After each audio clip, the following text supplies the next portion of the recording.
Imagine you're standing at the edge of a quiet forest.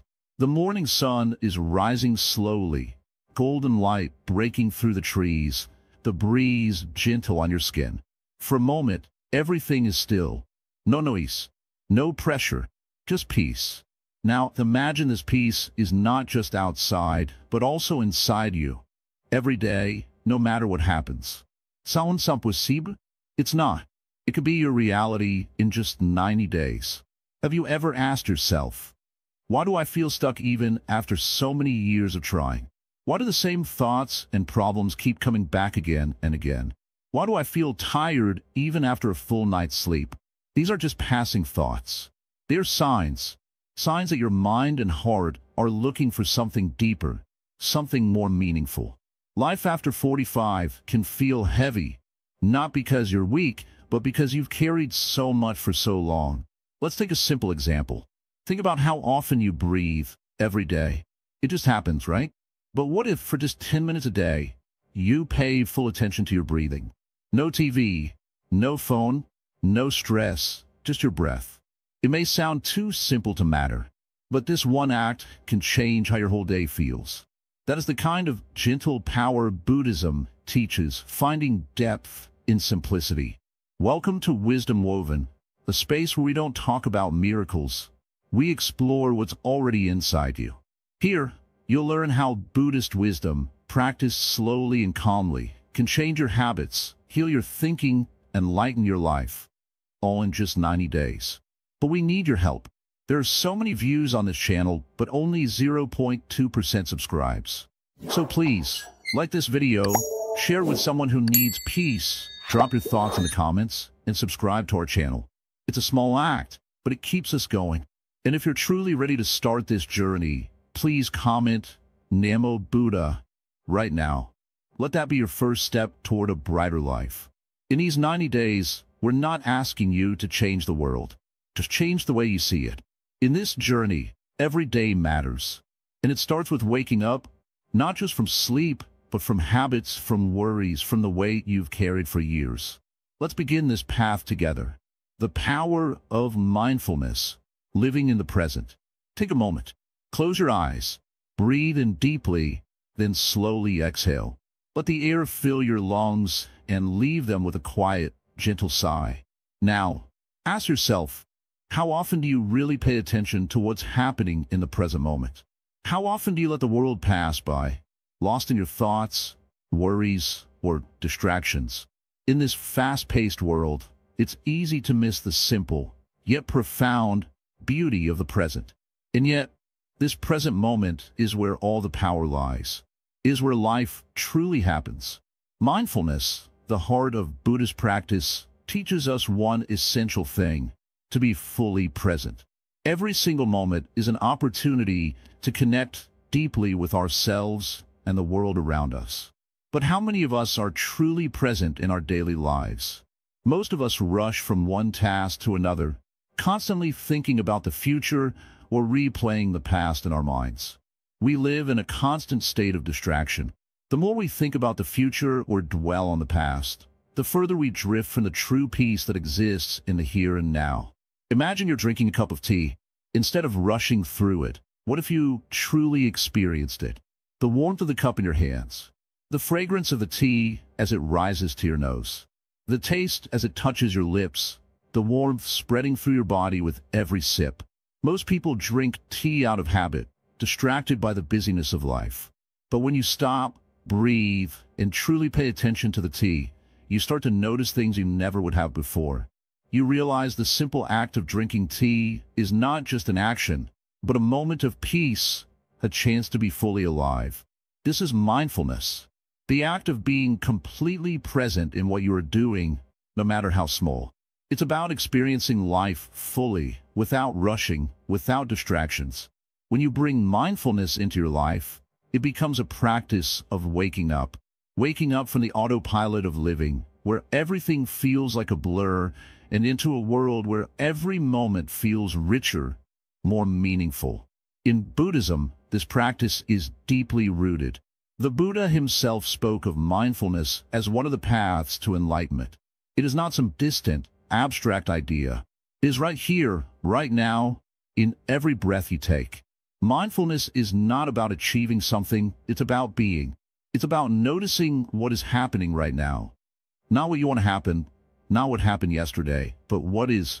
And it's this simple awareness that can transform everything. When you bring mindfulness to your life, you start to break free from the endless cycle of stress and distraction.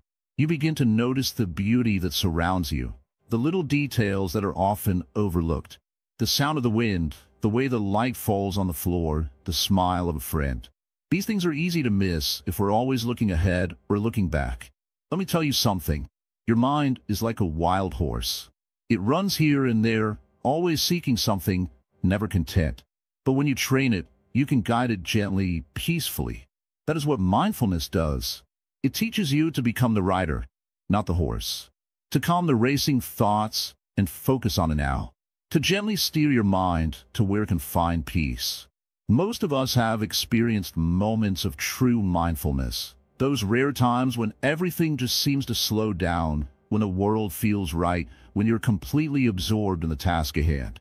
Maybe it was when you were walking in nature, or when you were playing with your children, or even when you're simply listening to your favorite music. These are moments of mindfulness, and they show you how powerful it is. But the trick is not to wait for those moments to happen by chance. The key is to create those moments on purpose, every day, in every action. Let's think about it more deeply. Every day we are faced with hundreds of choices: what to eat, what to wear, what to say, what to do. And all these choices happen in a blur. But what if every time you made a choice, you paused for just a moment? What if you checked in with yourself, asked, is this the right choice for me? Mindfulness isn't about controlling your choices, but about being aware of them. It's about bringing attention to what you're doing, even in the most ordinary of tasks. And when you do this, you begin to notice patterns in your thinking and behavior. You begin to see where you're being pulled by habits, where you're reacting without thinking, and where you're truly making conscious choices. When you practice mindfulness, you start to see the mind as it truly is, a busy, restless, sometimes chaotic thing. But that's okay. The key is not to fight it. The key is to accept it. Mindfulness teaches us to observe our thoughts without judgment, to simply notice them and let them pass. When you start practicing mindfulness, you stop identifying with your thoughts. You stop believing every thought that comes into your mind. You start to see that your thoughts are not you. They're just passing clouds in the sky. And just like clouds, they will move on. This is where Buddhism can really guide us. The Buddha taught that suffering comes from attachment to our thoughts, our beliefs, our desires. Mindfulness helps us to loosen this attachment. When we're mindful, we stop holding on so tightly to everything. We begin to realize that nothing is permanent. Thoughts, feelings, even our situations in life, they're all temporary. This understanding, this deep awareness, allows us to let go of the constant striving and to simply be. And here's the beauty of it. As you practice mindfulness, you start to change. You start to become a more peaceful, more centered version of yourself. You begin to see the world with fresh eyes, free from the clutter of unnecessary thoughts and worries. You become more present, more engaged with life. You start to realize that you don't need to search for happiness in the future or dwell on past mistakes. Happiness, peace, and contentment are right here, right now. All you need to do is pay attention. Mindfulness isn't something you achieve. It's something you live. Every single day, it's about taking each moment as it comes, fully present, fully alive. And as you practice it, you'll find that your life begins to shift. The distractions and worries that once consumed you will begin to lose their power. You'll become calmer, more centered, more at peace with the world. This is the true power of mindfulness. It's not about escaping from life's challenges. It's about facing them with clarity, with awareness, with peace. When you live mindfully, you bring a sense of calm and focus to everything you do. You stop living in autopilot. You start to live with intention. And that changes everything. So how do you begin? It's simple. Just start. Start with your breath. Start with a moment of awareness. And little by little, you'll begin to notice the difference. You'll begin to feel the shift the change. And that change, however small, will lead you to something much greater, a life of peace, balance, and true presence. And remember, this is a journey. It's not about being perfect. It's about being aware. One breath at a time, one moment at a time. Letting go, freedom through detachment. Letting go. It sounds so simple, doesn't it? Yet, it's one of the most challenging things to do. We hold on to so much in life. Our worries, our regrets, our past experiences, even our attachments to people, things, and status. Letting go seems like an impossible task when we feel like these things define who we are. But here's the truth. What we hold on to might be the very thing that keeps us stuck in a life of unhappiness. Let me explain it to you like this. Imagine you're holding a heavy stone in your hand. It's sharp, uncomfortable, and it feels like it's weighing you down. You walk around with it every day, thinking you need it, that it's part of you. But the moment you decide to let go, to release it, that heavy burden disappears. Suddenly, your hand is free. You can move more easily. You feel lighter. That stone? It was never a part of you. It was something you chose to hold on to. And when you let go, you realize that you were carrying a burden that you didn't need to. Now, this stone is not just physical. It represents the things we hold on to in our minds and hearts, the grudges, the fears, the disappointments, the pain from the past. You see, in Buddhism, there's a teaching called detachment, but it's not detachment in the way we often think. It's not about abandoning things or people you care about. It's about freeing yourself from the emotional weight of those things. It's about releasing the grip that these things have on your heart and mind. Take a moment to think. What are you holding on to right now? Maybe it's the pain of a relationship that ended badly. Maybe it's a regret about a decision you made in the past. Maybe it's a fear of the future. What might happen? What could go wrong? Whatever it is, ask yourself, how does this make me feel? Does it bring me peace? Or does it keep me tied to an old story that no longer serves me? Buddha once said, holding on to anger is like drinking poison and expecting the other person to die. It's a powerful statement. Holding on to negative emotions, to grudges, to regret, it only harms us. The other person might have long moved on, but we're still holding on, still tied to that moment, that hurt. In fact, we often make our own suffering worse by replaying the past in our minds over and over again. We keep reliving the pain, the anger, the disappointment, but none of this changes what happened. It only keeps us stuck. Imagine if you could stop holding on to that anger or that regret. Imagine how much lighter you would feel. In Buddhism, we call this freedom through non-attachment. This doesn't mean you stop caring about the people or things that matter to you. It doesn't mean you stop loving or stop feeling. But it means you learn to let go of the control those things have over your peace of mind. Letting go is a process. It's not something you could do all at once. It's like peeling away layers of an onion, layer by layer, until you get to the core. It requires patience, understanding, and, most importantly, the willingness to forgive both others and yourself. Forgiveness isn't about excusing someone's behavior or forgetting the wrongs that were done. It's about releasing the hold that anger or hurt has on you. It's about saying, I choose peace over pain. You might be wondering, how do I even begin to let go? The first step is awareness. You have to realize that you're holding on to something that's no longer serving you. It could be a grudge you're carrying against someone, or it could be the fear that holds you back from moving forward. The next step is to acknowledge it without judgment. We tend to judge ourselves harshly for holding on to things. We think, I should have let this go by now. But be kind to yourself. Just notice what you're holding on to. There's no need for shame. The goal is to simply notice without judgment. Once you've acknowledged what you're holding on to, the next step is to slowly begin the process of releasing it. This doesn't mean pushing it away or pretending it doesn't exist. It means accepting it, understanding its role in your life, and then choosing to let it go. You might need to forgive someone, or maybe you need to forgive yourself. You might need to stop replaying a painful memory in your mind, or you might need to let go of the fear that keeps you from taking that first step forward.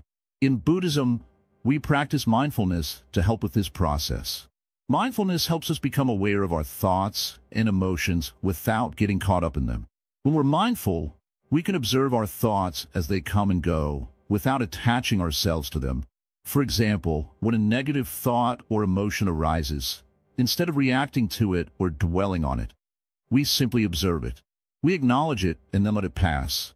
It's like watching clouds float by in the sky. We don't try to hold on to the clouds, and we don't try to push them away. We just let them move on. In the beginning, letting go might feel like a struggle. You might find yourself clinging to the past or fearing the future. But with time, it gets easier. You begin to notice that you are not your thoughts, your emotions, or your past. You are the awareness behind them. You're the space in which all these things come and go. And in that space, there's freedom. The freedom that comes from letting go isn't just about feeling lighter. It's about living with more clarity and peace. When you release what no longer serves you, you make room for new things to enter your life. You open yourself up to new opportunities, new relationships, and new experiences. But most importantly, you open yourself up to a deeper sense of joy and contentment. Not because life becomes perfect, but because you're no longer carrying the weight of unnecessary burdens. When we let go, we stop holding on to the need to control everything around us. Instead, we trust the flow of life. We trust that things will unfold as they are meant to, and we learn to ride the waves of life instead of fighting against them.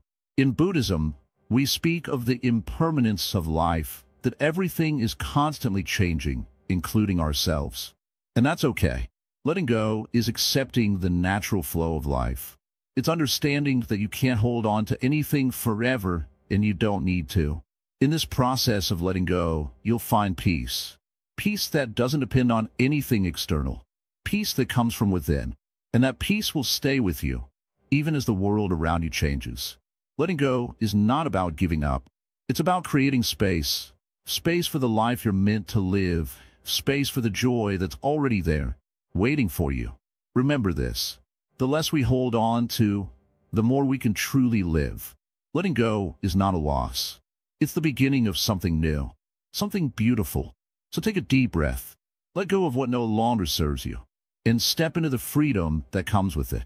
The middle way, balance in every aspect of life.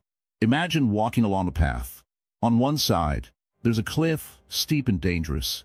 On the other, there's a deep ravine, dark and foreboding. The path between them is narrow, and every step you take must be careful and intentional. This is the middle way. It is the path between extremes, the path that finds balance and peace. Many people live their lives caught in extremes. They work too hard, pushing themselves to the point of exhaustion, only to crash and burn.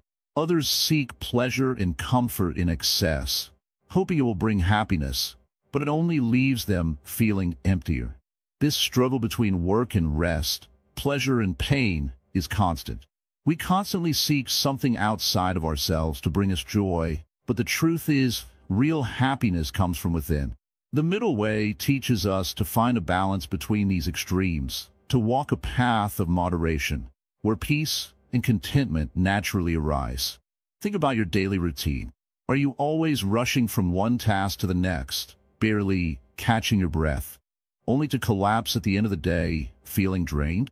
Or maybe you avoid work altogether, spending your days looking for distractions, hoping to fill the emptiness with something temporary. Both paths lead to suffering. The middle way invites you to slow down, to step back and observe your habits without judgment. It asks you to find the space between your desires and your actions, where you can breathe, where you can find balance. The middle way isn't about avoiding pleasure or work altogether, but about learning how to engage with both in a healthy, sustainable way. It's about knowing when to rest and when to act, when to let go and when to hold on. This balance isn't something that happens overnight. It's a practice, a habit that takes time to cultivate.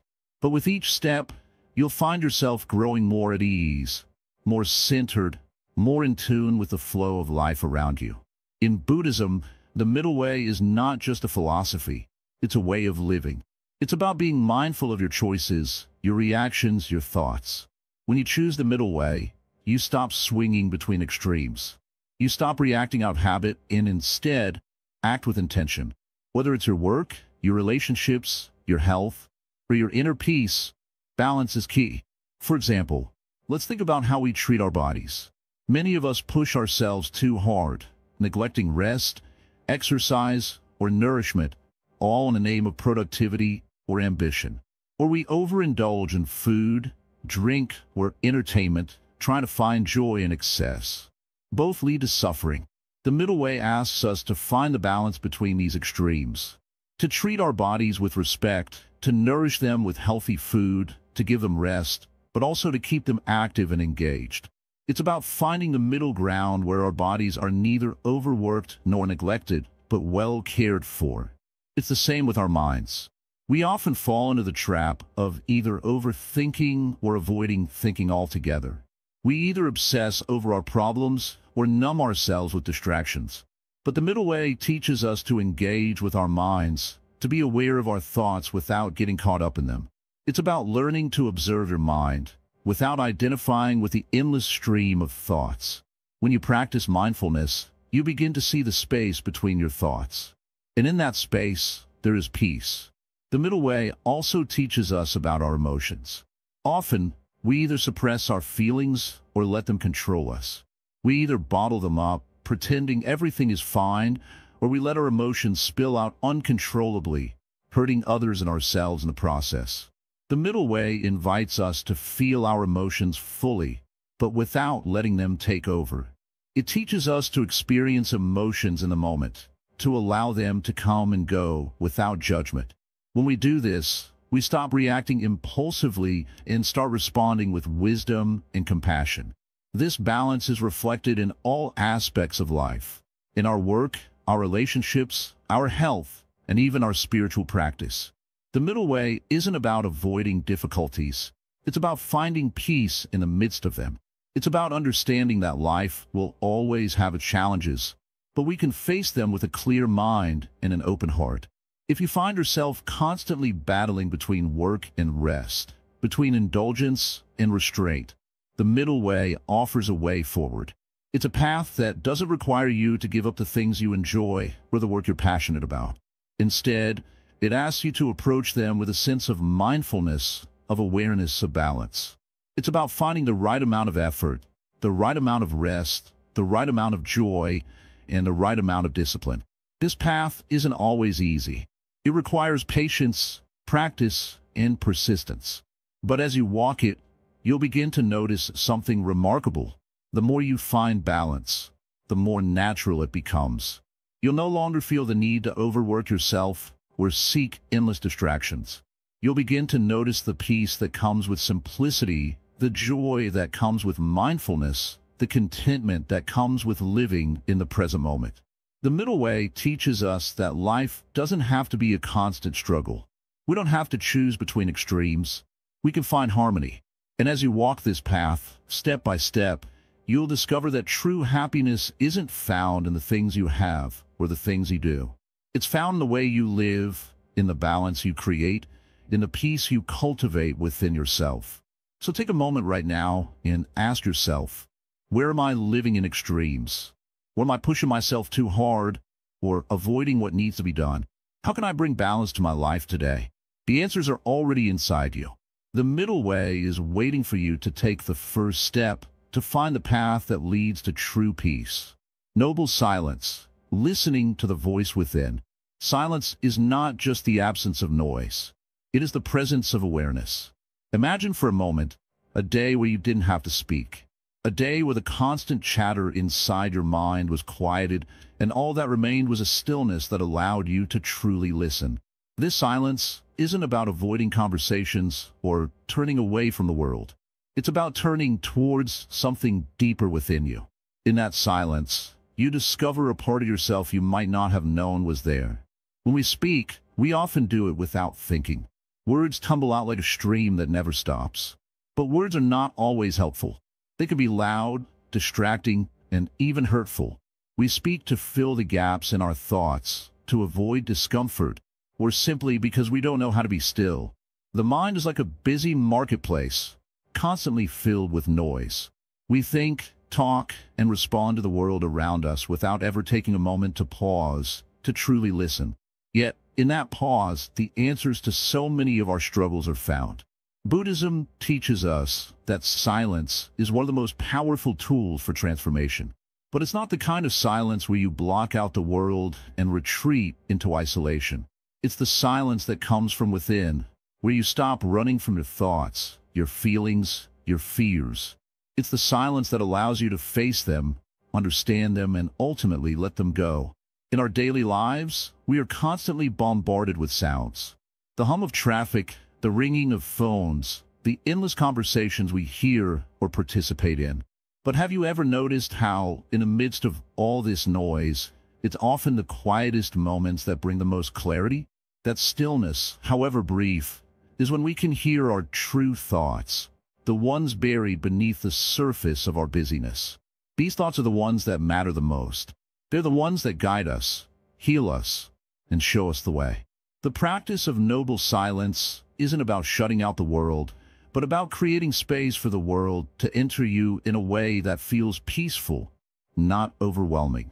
It's about clearing the clutter in your mind, even just for a few minutes each day, so that you can hear the wisdom of your own heart. When you take a step back and listen, you begin to realize how often you speak without really listening to others, to your own body, and even to life itself. When was the last time you truly listened? Not just to the words someone was saying, but to the emotion behind them, to the unspoken things in a conversation. When was the last time you listened to the feelings in your own heart? Maybe you've been so busy trying to keep up with life that you've stopped hearing what really matters. Noble silence is a call to reconnect with that inner voice, the voice that has always been there but has been drowned out by everything else. When you practice noble silence, you begin to see things differently. You start to hear things you never noticed before. You begin to understand your relationships, your fears, your dreams, all the things you've overlooked because your mind was too busy. True silence doesn't just happen when you're physically quiet. It happens when you stop the constant mental chatter, the endless list of things you need to do, the worries about what others think, and the judgment you place on yourself. In silence, you can observe your thoughts without getting caught up in them. You can let them come and go without reacting, without clinging to them. And in that space of stillness, you begin to realize that you are not your thoughts. You are not your emotions. You are something deeper, something more peaceful, more resilient, and more aware. In the Buddhist tradition, silence is seen as a path to wisdom.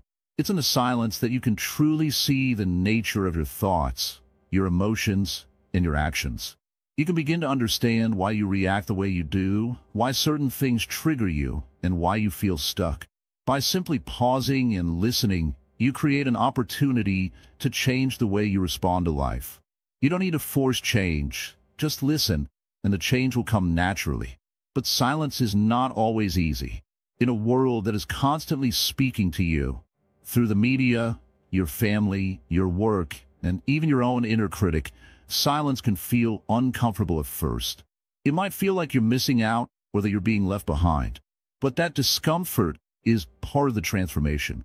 It's the place where growth happens, where the seeds of wisdom are planted. If you can sit with that discomfort, you will find that it leads to clarity, to peace, and to a deeper understanding of who you really are. Start with small steps. Try setting aside just 5 minutes a day for silence. Find a quiet corner, close your eyes, and simply breathe. Don't try to stop your thoughts, just observe them. Let them come and go.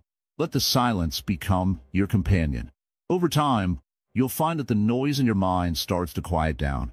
The constant pressure to do, to speak, to respond begins to fade.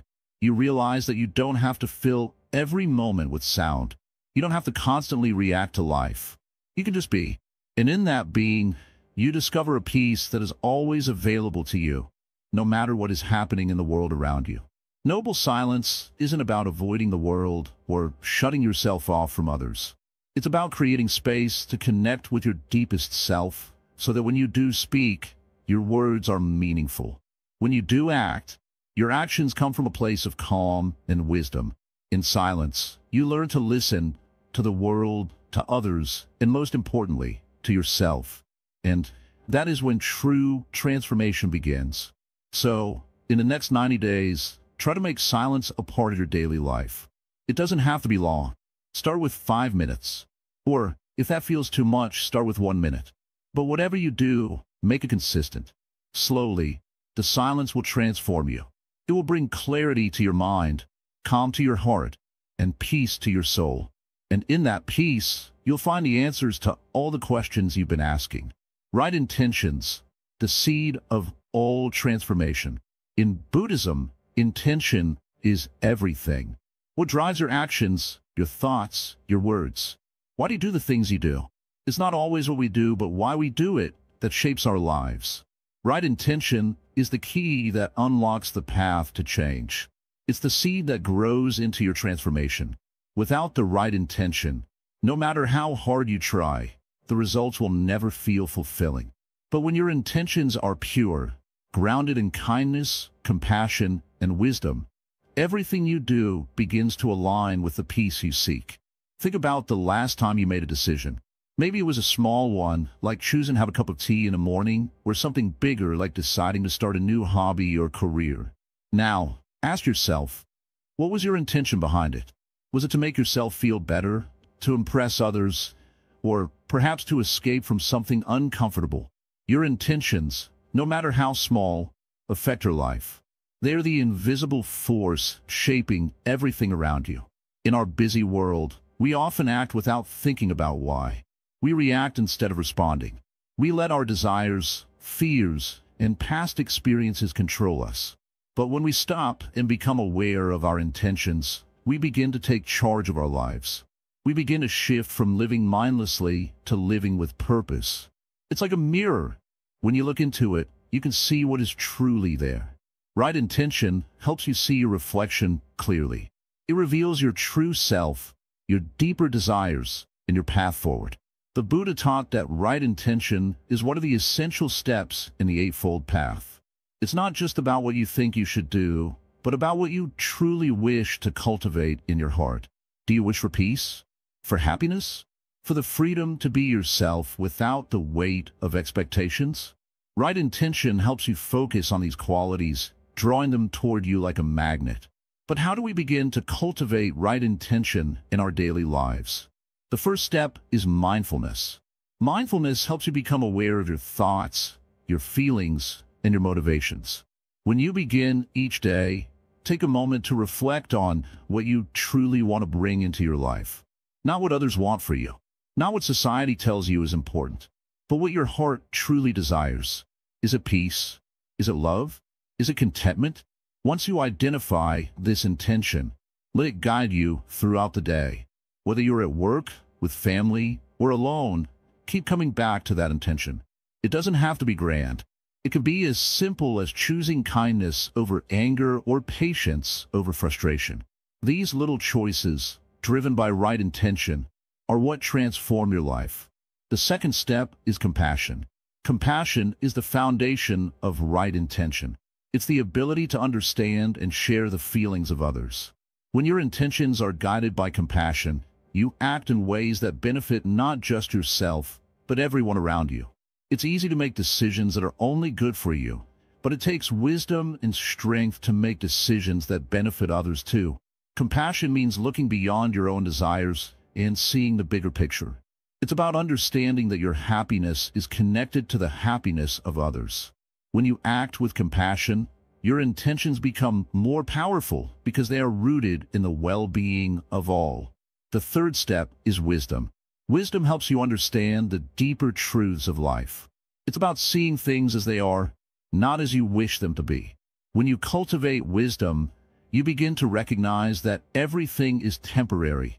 Your thoughts, your emotions, your circumstances. Right intention comes from understanding that nothing is permanent. The more you practice wisdom, the more you realize that your life doesn't have to be ruled by fear or desire. You begin to see that you are not just a collection of fleeting thoughts and emotions, but something much more profound. This understanding helps you align your intentions with the truth of life, rather than with the false ideas created by your mind. It's important to note that right intention isn't about perfection. It's about awareness. It's about choosing again and again to act with purpose, to act with kindness, to act with wisdom. It's about understanding that sometimes your intentions may not be perfect, and that's okay. What matters is that you are aware, that you are trying, that you are learning. Every step forward, no matter how small, is progress. Every time you make a decision based on your right intention, you are strengthening the foundation for your transformation. Right intention is also about letting go of expectations, of attachment to outcomes, of the need to control everything. When you are attached to a particular result, your intentions become clouded. You act out of fear or desperation, and the purity of your intentions is lost. But when you let go and trust the process, when you act with the intention of simply doing what is right in the moment, everything flows more smoothly. This doesn't mean you stop working toward your goals. It means that you stop being attached to the outcome. You let go of the need to control every aspect of your life, and you trust that things will unfold as they are meant to. One of the most powerful aspects of right intention is its ability to shift your perspective. When you start acting with the right intentions, you begin to see everything differently. You no longer see life as a series of challenges to overcome, but as a journey to walk with awareness and grace. You begin to see the beauty in small moments, the quiet joy in simple things. A walk in a park, a shared meal with family, a kind word from a friend. These moments become meaningful because your intentions are rooted in peace, kindness, and wisdom. And these moments, when fully embraced, are the ones that bring the greatest happiness. In the end, right intention is about creating a life that is aligned with your deepest values. It's about becoming the person you were always meant to be, someone who acts with clarity, compassion, and wisdom in every moment. And as you do this, you begin to notice something remarkable. The world around you starts to change. Your relationships improve. Your work becomes more fulfilling. Your mind becomes clearer. Your heart becomes lighter. This is the power of right intention, is the seed of transformation. And when nurtured with mindfulness, compassion, and wisdom, it will grow into something beautiful. Remember, this is not an overnight change. It takes time, patience, and consistent effort. But every day you practice right intention, you are moving closer to the life you truly want. A life of peace, a life of balance, a life of joy. And it all starts with one simple choice: to act with intention, to live with purpose, and to move forward with a heart full of compassion. This is the path of transformation. This is the path to a better life. Karma and daily choices, rewriting your future. Let's take a moment to look at the choices you make every single day. They may seem small or even insignificant. The decision to have tea or coffee in the morning, to smile at someone, or to choose kindness over anger. But in truth, these small choices, repeated day after day, shape the future you're moving toward. In Buddhism, there's a powerful concept known as karma. It's often misunderstood as just good or bad actions. But karma is much deeper than that. Karma is not a punishment or a reward. It is simply the law of cause and effect. Everything you do, every thought you have, every intention you carry, it all ripples out into the world. And in turn, it comes back to you, sometimes immediately, sometimes later, but always in some form. The question is, what are you sending out? Think of it this way. If you plant a seed today, you can't expect to harvest fruit tomorrow. It takes time for a seed to grow, to be nourished by the earth, to stretch toward the sun. But eventually, with patience, it produces something, whether it's a flower, fruit, or a tree. Your actions work the same way. Each good intention, each moment of mindfulness, each kind gesture is like a seed planted in the soil of your future. But you may ask, what if my life is filled with mistakes, anger, or regret? Perhaps you've made choices in the past that didn't align with your highest self. Maybe you've hurt others, or even hurt yourself. In those moments, karma might feel like a heavy burden. But remember, karma is not about holding on to the past. It's about the future. It's about what you choose to do now, in this very moment. And this is where Buddhism offers us an incredible gift: the ability to transform our karma by simply being mindful of our actions today. You have the power, right now, to change your future. No matter what has happened before, the present moment is always a new beginning. What you choose to think, feel, and do today is what will shape the world you live in tomorrow. Every action counts. It's not about waiting for the perfect moment to change. It's about recognizing that the moment is always here, and that this very moment is all you need to begin rewriting your story. Now, let's talk about intention. In Buddhism, the idea of intention is crucial. Intention is the guiding force behind your actions. It's what sets the course for the energy you put into the world. If your intention is pure, meaning it comes from a place of love, compassion, and understanding, then the karma you create will naturally be positive. If your intention is clouded by anger, fear, or desire, then the effects of your actions may lead to suffering for you and others. You see, your mind is like a garden. If you plant seeds of peace and love, the flowers of kindness and joy will bloom. But if your thoughts are filled with resentment, doubt, or hatred, those weeds will grow. It's not the external world that determines how you feel, but the garden you're cultivating inside. This is why mindfulness is so powerful. By becoming aware of your thoughts and intentions, you begin to clear the weeds and nurture the flowers of your true nature. But karma doesn't just happen through large actions. It's the small, everyday choices that accumulate and create the life you live. When you get angry in traffic, or when you snap at someone in frustration, those moments are shaping your future too. It's not about being perfect, but about being mindful of the choices you make. The next time you feel that spark of anger rising inside, pause. Take a deep breath. Ask yourself, is this the energy I want to create in the world today? And in that moment, you have the power to choose something different. Let's also remember that karma is not just about what we do to others. It's also about what we do to ourselves. The way you talk to yourself, the way you treat your body, the thoughts you carry, these are all part of your karma. If you are kind to yourself, if you speak to yourself with love and compassion, you're creating a future of peace and healing. If you are harsh with yourself, if you carry guilt or shame, you are creating more suffering. Your relationship with yourself is the foundation for everything else. If you want to change your outer world, begin by changing the way you treat your inner world. We often think of karma as something that happens in the future, like a cosmic tally of our actions. But the truth is, karma is happening in every moment. Every decision you make today is a part of the story you are writing for your life. And in Buddhism, the path to enlightenment is not a distant goal. It's a practice in every single moment. So what does this mean for you right now? It means that change is always possible. It means you're not defined by your past. You are defined by what you choose to do today. In this moment, you can choose to let go of old patterns, old regrets, and step into a future that is shaped by wisdom, compassion, and mindfulness. If you find yourself overwhelmed, remember this. You don't have to change everything at once. Transformation happens slowly, like the growing tree. Each small action adds up. When you wake up tomorrow, make one small choice. A choice to smile at someone, to forgive, to be gentle with yourself. And then, the next day, make another small choice. Over time, these choices will change everything. Karma is not about perfection. It's about consistency. It's about showing up every day with the intention to do better, to be better. And when you make mistakes, because you will, it's not about guilt or punishment. It's about learning and moving forward with more awareness.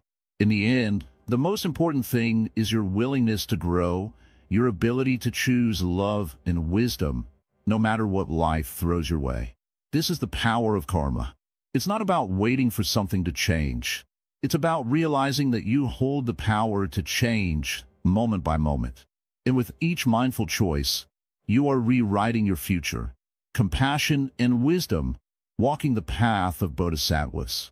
In the hustle and bustle of life, we often forget the simplest truth. We are not alone.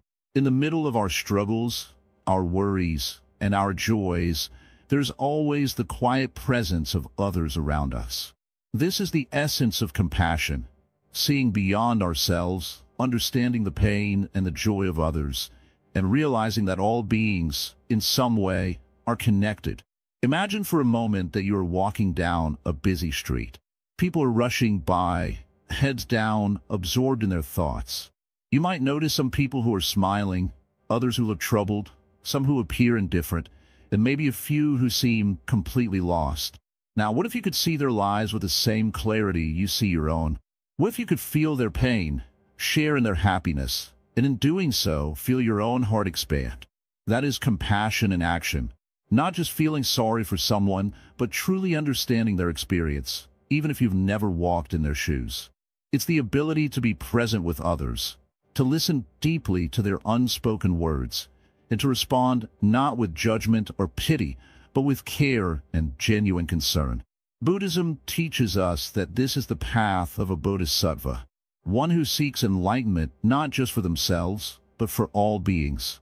A bodhisattva doesn't retreat from the world to escape suffering. Instead, they dive deep into it, understanding that by helping others overcome their pain, they too find freedom. This is the true nature of compassion, a practice of selflessness, where the more you give, the more you receive in return. The beauty of compassion is that it is not just an act, but a state of being. It's not something you do only when someone is in need, but a way you live every moment of every day. Compassion flows from the heart, like water from spring, pure, refreshing, and constant. It comes from a deep understanding that no one is perfect, that we all carry burdens, and that by showing kindness, we help to ease those burdens, even if only for a moment. And then there is wisdom, the quiet, guiding force that helps us understand how to truly be compassionate. Wisdom is the ability to see things as they truly are, without the filters of our judgments, assumptions, or fears. It is knowing that every moment is impermanent, and with that understanding, we can release our need to control, to hold on, or to resist. Wisdom and compassion are not separate. They are two sides of the same coin. You cannot have one without the other. Compassion without wisdom can lead to exhaustion or frustration, as we try to fix everything around us without understanding what truly needs fixing. Wisdom without compassion can lead to detachment, where we become so focused on our own enlightenment that we forget the very purpose of our practice, to be of service to others. In the Buddhist teachings, the middle way points us toward balance. Not too much compassion without wisdom, and not too much wisdom without compassion. The balance allows us to walk the path with clarity, understanding, and love. It reminds us that while it is important to take care of our own well-being, it is just as important to extend that same care to others. But this path is not always easy. There will be times when showing compassion feels exhausting, when offering wisdom feels like an uphill battle. There will be moments when it seems like your efforts are not being received, when the world feels indifferent or even hostile. But remember this, true compassion is not about receiving something in return. It is about giving, because it is in giving that you truly receive. When you help others, you are also healing yourself. Think of the times when someone's kind words or actions touch your heart. Perhaps it was a smile when you were feeling low, or a gesture of kindness from a stranger when you least expected it. That moment, however small, is what makes life beautiful.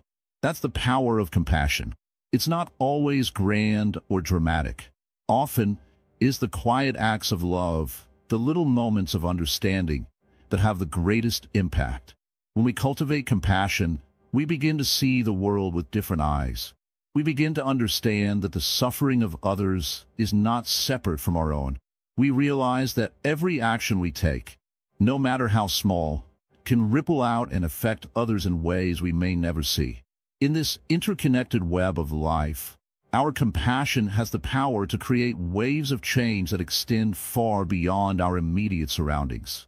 But wisdom teaches us that compassion is not limitless. We must learn to set boundaries and take care of ourselves so we do not burn out or become overwhelmed. Compassion requires us to listen to our own hearts and be mindful of our needs, while also being there for others. It is a delicate dance of giving and receiving, of knowing when to step forward and when to step back. In the practice of Buddhism, This is where the idea of right action comes in. Right action doesn't mean doing everything for everyone, but doing what is needed in the moment in the most compassionate and wise way.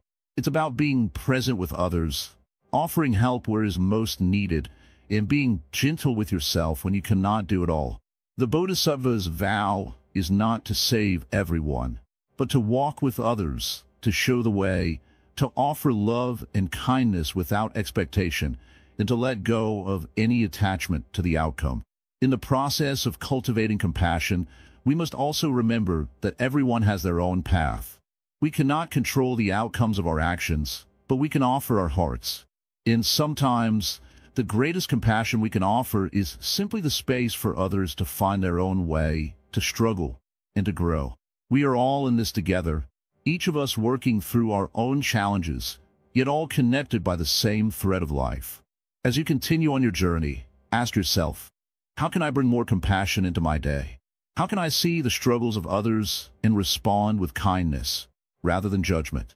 How can I bring wisdom into my responses, understanding that every moment is an opportunity for growth, for healing, and for connection? Each step you take on this path of compassion and wisdom brings you closer to the truth of who you are. You're not just a person going through life. You are a part of this vast, interconnected universe. And every act of kindness you offer ripples through the world in ways you may never fully understand. But know this, you're making a difference. And the more you walk this path, the more you will begin to see how every small act of compassion leads to a greater sense of peace, both within yourself and in the world around you. So, keep walking one step at a time with compassion in your heart and wisdom in your mind. As you do, you will find that the world becomes a more beautiful, peaceful place, and you, too, will be transformed. Simplicity and peace, the art of living lightly. Let me tell you a story. There was once a man who carried a heavy bag on his back.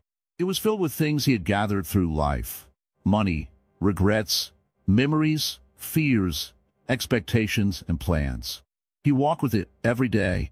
He even slept with it. One day, he met an old monk walking barefoot, holding nothing but a wooden bowl.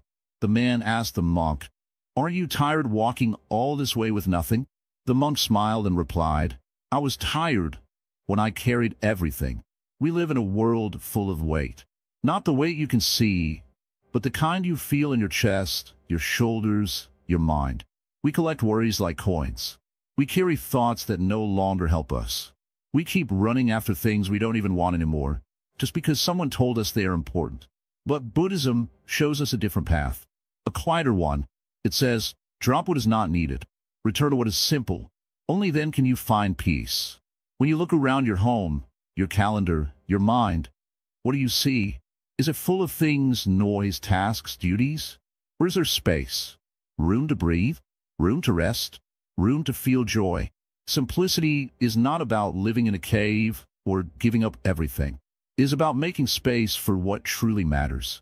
A single flower in a room can bring more beauty than 10 decorations. One kind word can mean more than 100 empty conversations. One moment of stillness can carry more power than an entire day of rushing. As we grow older, we begin to see how fast time moves. We begin to feel the truth that much of what we thought was important really isn't. And what we ignored, silence, kindness, patience, was always the most valuable. The Buddha never taught that more is better. He taught that enough is enough. That the middle way, not too much, not too little, brings balance and joy. So how do we practice simplicity? Start by observing. Watch your day. How much of it is spent in doing things that do not nourish your soul? How much is spent in silence? How often do you truly listen when someone speaks? How often do you sit with yourself, without distraction? Now, take one thing, just one, and release it. Maybe it's an old thought. Maybe it's a daily habit that adds stress. Maybe it's an object in your home that no longer brings joy. Let it go. Feel how light you become, even with one small change. We are not trying to escape the world. We are learning to live in it without being buried by it. Simplicity is not about having less. It is about needing less. And needing less is what brings real freedom. Think of the sky. It holds nothing, yet it holds everything. The sun, the stars, the clouds, the wind. It holds all of life without clinging to any of it. That is how we can live too, with open hands, with a light heart. Many people believe that peace comes when everything is perfect, but Buddhism teaches something more powerful. Peace comes when we stop needing everything to be perfect, when we accept what is here, now, and let go of the rest. Ask yourself, what are you holding that is not yours to carry anymore? An old hurt? An argument from years ago? The fear of what others think? The need to always be right? You can put it down. You have permission. You always did. Sometimes the hardest part is not letting go, but believing that it's safe to let go. You see, the truth is simple. Life is always asking us to return to simplicity, to return to what we already are. Not what we pretend to be, not what we try to show others, but who we are when we are quiet, alone, and unafraid. The simple life is not a weak life. It is a strong life. It takes courage to slow down when everyone else is rushing. It takes wisdom to choose silence in a world full of noise. It takes love to live lightly, without clinging, without controlling. When we stop chasing more, we start seeing what's already here. A cup of warm tea, a kind friend, a gentle morning, a body that still breathes. These are not small things. These are life itself. So sit quietly now and take a breath. Deep, slow. Feel it enter your body. Feel it leave. This moment is enough. You are enough. This is the path of peace. Keep walking it. Lightly, gently, with open eyes and soft heart. Let the burden go. Let life be simple again. And you will find that peace was never far away. It was always just behind the noise. The Sangha within, building a spiritual community. Life often feels like a journey we walk alone. We have our friends, our family, our co-workers, but deep down, many of us still feel disconnected, like we are carrying a heavy load on our own.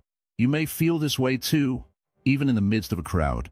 The truth is, we are not meant to walk this path alone. This is where the concept of Sangha comes in. Sangha, in Buddhism, refers to the community of practitioners. It's not just about the people you see in a temple or sitting in meditation. Sangha is the support system that helps you grow, learn, and overcome obstacles. It's a safe space where you share your struggles and celebrate your successes. It's not about being perfect or always having it together. It's about being real with others and, more importantly, with yourself. Now, you may be thinking, how can I build a Sangha when I don't even know where to begin? You see, the Sangha doesn't always come in the form of a physical community. Often it begins inside you. When you start to truly understand yourself, when you know your heart and your mind, that is when you begin to build your own spiritual community. You may have heard the phrase, you are the average of the 5 people you spend the most time with. This is true. If you surround yourself with negativity, stress, and worry, that is what you will carry. But if you surround yourself with people who uplift you, who encourage you to grow, who remind you of your strength, then you begin to reflect that in your own life. It's like planting seeds of kindness, compassion, and wisdom. And as you nurture those seeds, they grow, just as your spiritual community will. At first, it might be hard to find the people who support you in this way. Many of us are used to being surrounded by distractions, worries, and busy lives. But remember, the true Sangha starts within. Your first step is to nurture your inner peace and mindfulness. The more you grow in your understanding of yourself, the more you will attract the people who resonate with your journey. It might not happen overnight, but it will happen. Building a spiritual community is about creating a safe space for growth. It's about sharing your struggles and victories, your doubts and insights, without fear of judgment. When we share our truths with others, we are not only helping ourselves, but we are also helping them. Our stories, our experiences, become the threads that weave together the fabric of this larger community. And when one of us falls, the community helps us rise again. This is the power of Sangha, the power of a connected, supportive, and understanding community. Think about how you feel when you connect with others who understand your path. There's a warmth, a sense of peace, the sense of being seen and heard. That's what happens when you begin to build your Sangha. is not about having hundreds of friends or followers. It's about having a handful of people who walk with you, share your vision, and support your growth. This Sangha doesn't always have to be made up of people you know in person. In this age of technology, virtual Sanghas are possible. Online communities can provide the same support and understanding, especially if the people in your physical environment don't understand your journey. And even if you don't yet find a group of like-minded people, remember that the Sangha can begin with you. The more you grow in your own peace, compassion, and mindfulness, the more you will attract those who are on a similar path. But a true Sangha isn't just about gathering like-minded people. It's about creating a space where growth can happen, where everyone is encouraged to be the best version of themselves. And in this space, each person must be willing to both give and receive. You give your wisdom, your encouragement, and your compassion, and you also receive the same. It's a beautiful circle, one where everyone's growth is celebrated and supported. A strong spiritual community helps you stay grounded. It helps you stay focused on the path, even when life gets tough. When challenges come, you won't feel so alone. You will have the wisdom of others to lean on, and they will have yours. When you're feeling weak, you will have the strength of the Sangha to hold you up. When you're ready to give up, the community will remind you of your purpose, of the light that you carry within. As you move through life, you will encounter many different people. Some will be part of your Sangha, and some will not. Not everyone you meet will be on the same path, and that's okay. The key is to find the people who encourage you to be the best version of yourself.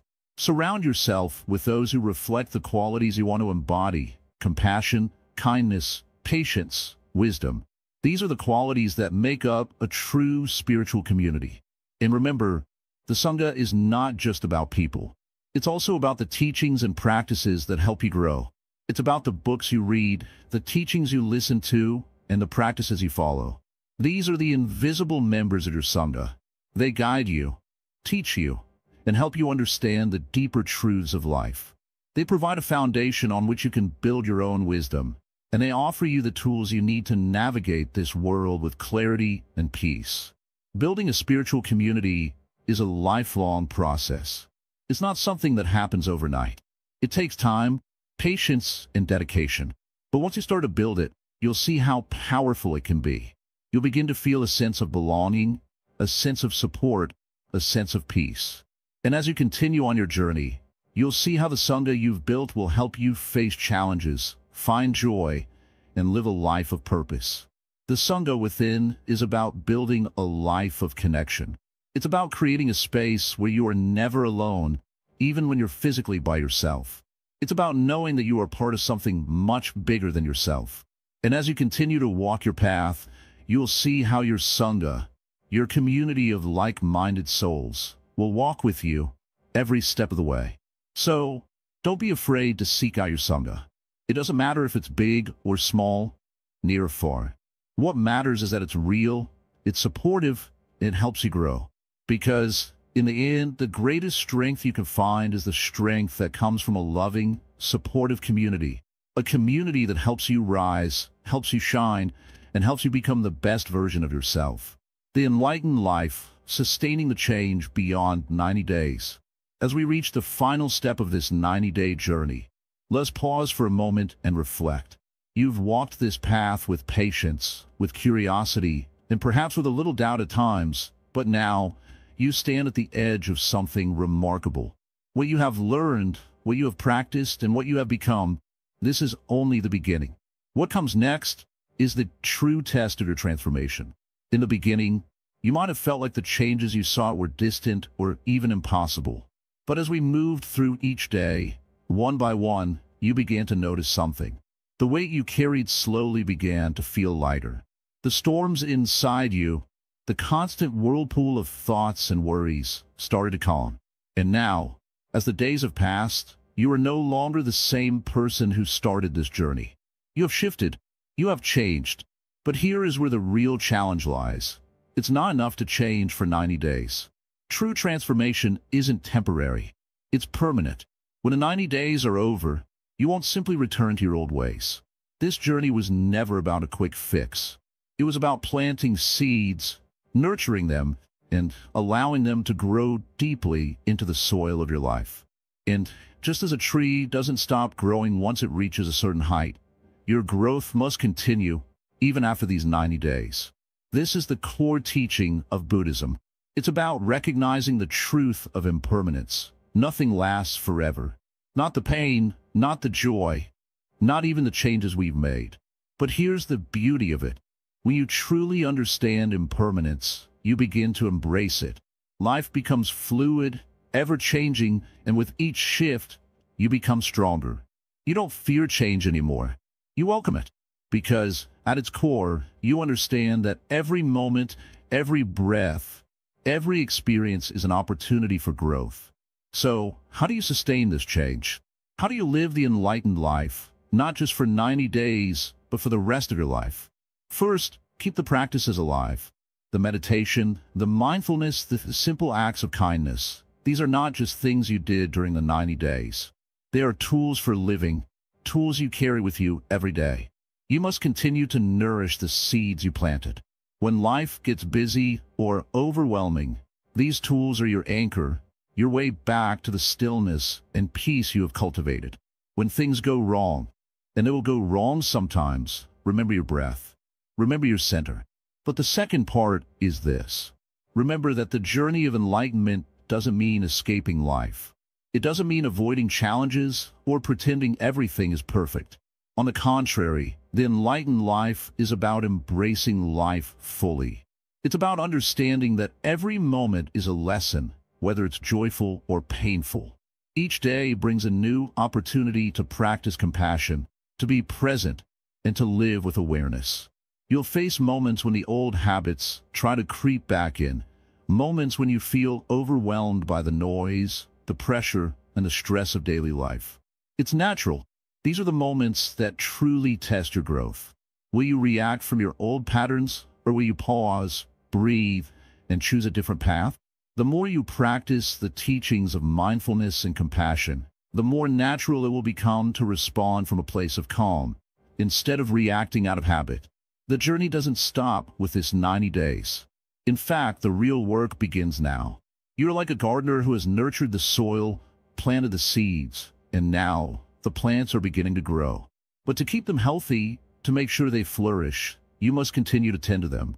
This means continuing your practice, continuing your self-reflection, and continuing to show up for yourself every single day.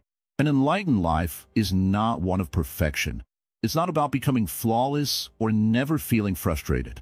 Instead, it's about living with a deep awareness of your thoughts, your actions, and your impact on the world. It's about embracing the fullness of life, its highs and its lows, and learning from everything that comes your way. As you move forward from this 90-day journey, remember that true peace and contentment are found not in external achievements, but in the inner work. It's about finding balance, even when life feels chaotic. It's about choosing kindness, even when others don't. It's about seeing yourself and others with compassion, even in moments of difficulty. This is the essence of the Buddhist teachings: to live with wisdom, to act with compassion, and to remain present in every moment. And so, my dear friend, the journey continues. There is no end to the path of self-discovery. Every day is an opportunity to grow, to learn, and to become more of who you truly are. The light you found within yourself is not a temporary spark. It's a flame that can continue to grow brighter, illuminating your life and the lives of those around you. Now, as you step forward, carry with you the knowledge that you are enough. You have everything you need within you to live a peaceful, purposeful life. The transformation you've experienced is not a destination, but a way of being. As you continue on this path, let go of any need for perfection. Let go of the expectations that you have to be something you're not. Embrace yourself fully, with all your flaws and all your beauty. You are already on the path to enlightenment. You don't need to reach it, because you've already arrived. The real question now is, how will you live from here on out? Will you continue to practice, to grow, and to transform? Will you take the wisdom you've gathered over these 90 days and use it to light the way for others? The power to change your life forever is in your hands. So, take a deep breath and step forward. The journey continues. You are the one who shapes your path, your future, and your life. Keep walking, keep growing, and always remember, you are never alone on this journey. You are part of something greater, something timeless, something eternal. As you move forward, let this truth be your guide. Change is not something that happens to you. It is something you create, moment by moment, choice by choice. And with each choice, you have the power to create a life that is not only enlightened, but filled with peace, purpose, and love. Thank you for walking this path with me. May your journey continue to unfold with grace, wisdom, and compassion. And may you always remember, the true transformation was never about what you changed, but about how you learned to see the world with new eyes. You are the light you've been seeking,